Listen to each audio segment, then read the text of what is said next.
Hello Chirala, నేను Chirala man. నేనెవరు, ఏం చేస్తాను, పోను పోను మీకు క్లారిటీ వస్తుంది. ఫాలో అవ్వండి చీరాల లోకల్ ఛానల్. ఈ రోజు విశేషం ఏమిటో మనందరికీ తెలుసు, గణతంత్ర దినోత్సవం.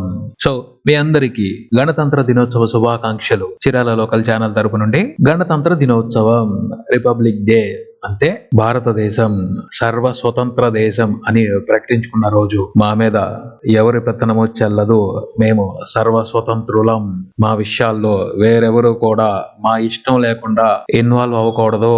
మాకంటూ రాజ్యాంగం ఉంది, మా రాజ్యాంగానికి మేము విలువిస్తాం, ఆ రాజ్యాంగానికి మేము కట్టుబడి ఉంటాం, ఎవరి మీద మా పెత్తనం చెల్లదు అని ప్రపంచానికి చాటి చెప్పిన రోజు రిపబ్లిక్ డే. ఇంకా డెప్త్ గా వెళ్తే బోల్డంత ఇన్ఫర్మేషన్ ఉంది, బోల్డంత నాలెడ్జ్ ఉంది రిపబ్లిక్ డేకి సంబంధించి. పోతే ప్రతి సంవత్సరం రిపబ్లిక్ డే వస్తుంది, ఉత్సవం చేసుకుంటాం, అయిపోతుంది, అంతేనా? రిపబ్లిక్ డే అంటే అంతకు మించి క్లారిటీ భారతదేశంలో ఉన్న 145 కోట్ల మందిలో 144 కోట్ల మందికి తెలియదు అని చెప్పొచ్చు. ఆ మిగిలిన కోటి మందిలో కూడా అందరికీ రిపబ్లిక్ డే అంటే ఆ రోజు సెలవు అని తెలుసు, ఆ రోజున జెండా ఎగరేసి సెల్యూట్ చేసి జై హింద్ అని అనాలని మాత్రమే తెలుసు. చాలా కొద్ది మందికి మాత్రమే రిపబ్లిక్ డే గురించి తెలుసు, ఇన్ డెప్త్ తెలుసు. మిగతా వాళ్ళందరూ మామూలు మనుషులనే కాదు, గవర్నమెంట్ పోస్టుల్లో పనిచేసే వాళ్ళు, రాజకీయాల్లో ఉన్న వాళ్ళకు కూడా అంతకు మించి ఎక్కువ తెలియదు రిపబ్లిక్ డే అంటే. ఎందుకంటే తెలుసుకోవాల్సిన అవసరం లేదు, అలాగే భావిస్తూ ఉంటారు ఎక్కువ మంది, అంతే కదా?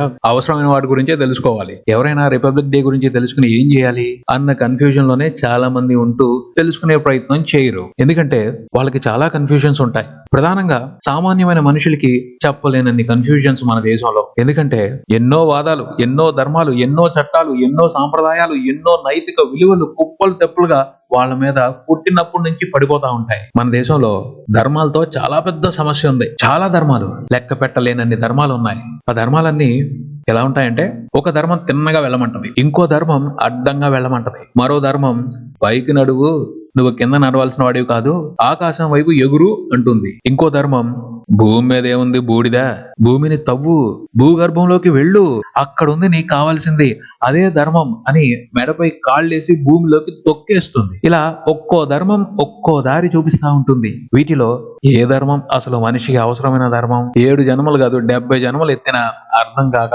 అర్థం చేసుకోలేక సతమతం అయిపోతూనే ఉండాలి. అంత సంక్లిష్టమైన సమస్య అది.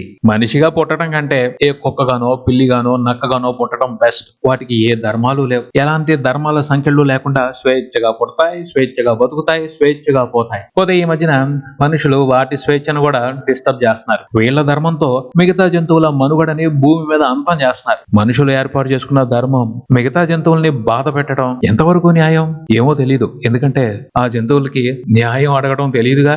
ఎన్నో ధర్మాలు పెట్టుకుని మిగతా జంతువుల స్వేచ్ఛను హరిస్తున్నాం, మనుషులము ప్రశాంతంగా ఉండలేకపోతున్నాం. మరి ఈ ధర్మాల వల్ల ఉపయోగం ఏమిటి? ఈ కన్ఫ్యూజన్ కే క్లారిటీ ఇవ్వండి మహాప్రభో. క్లారిటీ ఇవ్వమంటే మొదలవుతారు, చాలా మంది వస్తారు, వాళ్ళ దగ్గర బోళ్ళంత జ్ఞానం ఉంటుంది. ఎవరి జ్ఞానంతో వాళ్ళు ఎడా పెడా దంచి వదిలిపెట్టేస్తారు. స్వేచ్ఛగా, స్థిమితంగా, ప్రశాంతంగా బ్రతకాలి అనుకుంటున్న వారికి అంత జ్ఞానం అవసరం లేదేమో.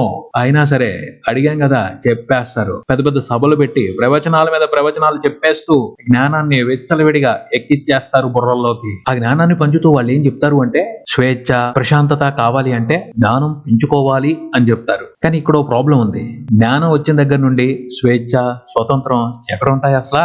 జ్ఞానం వచ్చిన దగ్గర నుంచి అది కుదురుగా ఉండదు, నలుగురిలోకి వెళ్ళిపోవాలని చూస్తుంది. ఆ జ్ఞానాన్ని వీలైనంత ఎక్కువ మందికి ఎక్కించేయాలి. అలా మొదలవుద్ది పెద్ద పోరాటం. ఒకసారి మొదలైన ఆ పోరాటం మనిషి పుట్టుక్కుమనే వరకు నడుస్తూనే ఉంటుంది. ఇంకెక్కడి స్వేచ్ఛ లేదు, మట్టిగడ్డలు లేవు. ఒక ధర్మం గురించి తెలుసుకున్న దగ్గర నుండి నా ధర్మమే గొప్పది అని తన్నుకు చావడం, ఈ పెనుగులాటే సరిపోతుంది జీవితం మొత్తం. మనిషికి స్వేచ్ఛని, ప్రశాంతతని ఇవ్వలేకపోతున్న ఏ ధర్మంలో అయినా ఎంత గొప్ప విలువలుంటే ఏమిటి, ఎంత గొప్ప జ్ఞానం ఉంటే ఉపయోగం ఏమిటి? తెలియక అడుగుతున్నాను, క్లారిటీ ఇవ్వండి మహాప్రభో. నా జ్ఞానం గొప్పది, నా ఆచార వ్యవహారాలే గొప్పవి అని కొట్లాటకి అవకాశం ఇవ్వని ధర్మం ఏదైనా ఉంటే చెప్పి పుణ్యం కట్టుకోండి మహాప్రభో. ఒకరు సనాతనాన్ని సంరక్షించు అంటారు, ఒకరు రాజ్యాంగాన్ని సంరక్షించు అంటారు, ఒకరు నిన్ను నువ్వు సంరక్షించుకో అంటారు, ఒకరేమో దేవుణ్ణి నమ్ము అంటారు. ఈ మధ్యన ఇంకో కొత్త వాదం కూడా మొదలైంది, యూనివర్స్ ని నమ్ము అంటున్నారు. ఎవరిని నమ్మాలి? ఎటువైపు పోవాలి? ఎక్కడుంది స్వేచ్ఛ? ఎక్కడుంది ప్రశాంతత? గ్యారంటీ ఇవ్వలేని ధర్మాలతో మనుషులు వాళ్ళని వాళ్ళు మోసం చేసుకుంటూ బ్రతకటమేనా? దయచేసి క్లారిటీ ఇవ్వండి మహాప్రభో.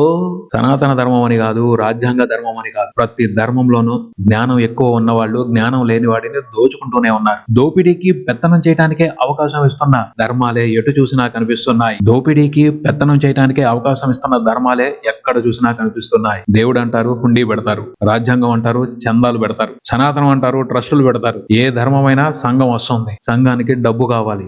డబ్బు చెడ్డది, మాయలు చేస్తుంది. డబ్బు మాయకారితనం ముందు జ్ఞానం అటకెక్కుతుంది. ఇంకెక్కడి ధర్మం? జరిగేది ధర్మం మాటున మోసం, దోపిడీ. ఇంత గొప్పగా పరిస్థితులు ఉన్నప్పుడు ఏ ధర్మాన్ని నమ్మమంటారో కాస్త క్లారిటీ ఇచ్చి పుణ్యం కట్టుకోండి మహాప్రభో. గొప్ప గొప్ప జ్ఞానం అవసరం లేదు. స్వేచ్ఛని, ప్రశాంతతని మనిషికి ఇచ్చే ధర్మం ఎక్కడుందో కొంచెం చెప్పి పుణ్యం కట్టుకోండి మహాప్రభో. ఇది నా విన్నపం. ఈ విన్నపానికి ఎప్పటికి నిజాయితీ అయిన సమాధానం దొరుకుతుందో తెలియదు. అయినా ఆశగా ఎదురు చూస్తూ ఉంటాను. నేను మీ చీరాల మ్యాన్. చూస్తూనే ఉండండి చీరాల లోకల్ ఛానల్. నా చీరాల, మన చీరాల.